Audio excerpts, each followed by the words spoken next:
Okay,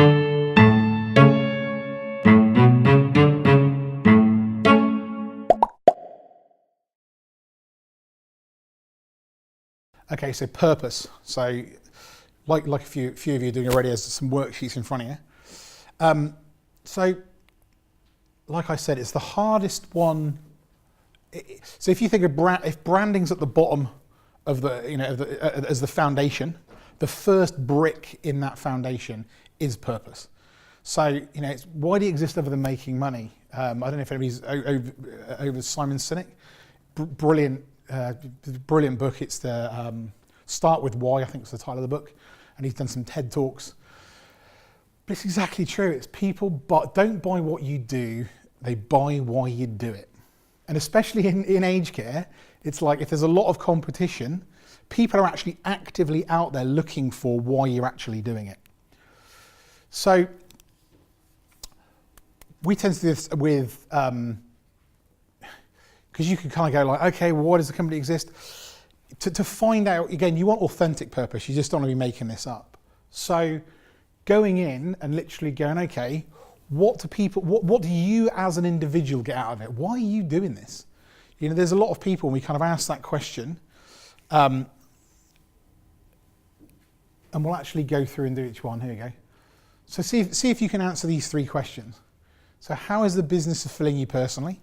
So again, this is on one of the worksheets. You can start filling it. You can fill them out as you go. And again, these are like big, airy questions. But if you have a good think about it, you'll find good stuff in it. So how is the business fulfilling you personally? What part of the business do you most love? So, like interesting, like BaptistCare, one of them was literally the challenge of taking on really hard cases. Taking on clients that probably weren't the easiest ones, the ones that were getting turned away by other people. When you entered the business, what did you see and what did you want to change? So you kind of go, okay, this is you personally. So as the CEO, change maker, head of Marcoms, whatever it is, what did you want to see in there? And again, so these are the type of questions that we'd be asking staff members, team members, people who volunteer. They're often, the people who volunteer are brilliant because they're definitely not coming in it for a financial gain. They're the ones that kind of go, well, I got into it because of doing this. They might come in and say, well, I just come in because I spare time and wanted to do some good and wanted to kind of get involved in something. Great, okay. So again, you can kind of see that snowballs. The more of those you kind of get, you can start looking for popular themes throughout.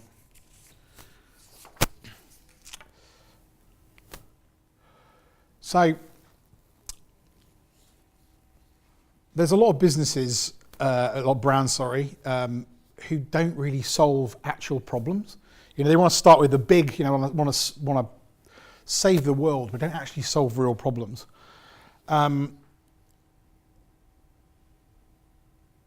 So think of what problems your business actually solves for real people. And again, this can relate back to the brand enemy as well. So it's like, okay, it's about guilt. Okay, well, we work with, you could say we work with, if our brand enemy is guilt, we work with families to basically make it, make them part of our family when we're coming in, so it doesn't feel like they're locking mum and dad off in an institution. Okay, well, that's an interesting one to go. If you take some examples through here, you kind of go, VB brought pride back to the working class, Nike helps people overcome diversity, Dove makes normal women feel beautiful. Again, they're all things that you go, well, of course, I kind of understand that of those brands, but as a purpose, as part of a purpose, that works. So again, this is the circle, which is the customers part. So you've got you got the customers. Also as well, how did you step into your consumer's shoes, walk through them using your product, service, facility, whatever it is. At the end of it, what are they thinking? What emotional state are you actually going to own? And this is really telling. So it's like, I want to be comfortable. I want to be myself. Again, some are more applicable to aged care than others. But I feel optimistic. I want to be free. I want to be in control.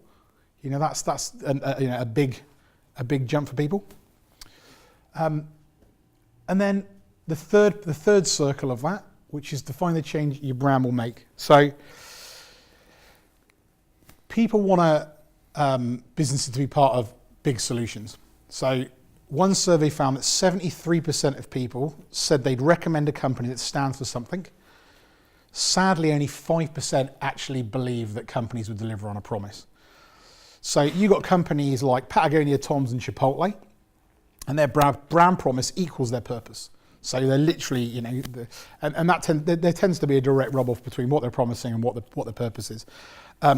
So it's not only popular for the world, but it's good for business. So higher purpose equals higher profits. A study of thousands of global brands found that 50 brands which position themselves around purposeful values grew 3 times faster than their competition and 400% more than the S&P 500.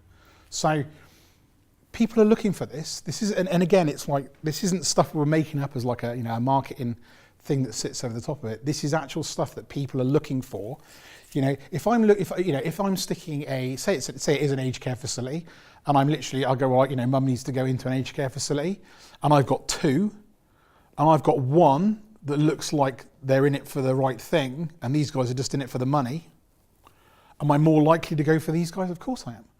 You know, and it's like these guys might be in it, but they're not. They're talking about things. They're going, oh, there's a bigger TV in the room, or, you know, we've got better facilities here and we're doing this. But these guys have got more heart and more, you know, and more gumph behind it. Well, I'm going to go with these guys every time. And I'm not alone. You know, this is how everybody's buying stuff. I take the example all the time of water.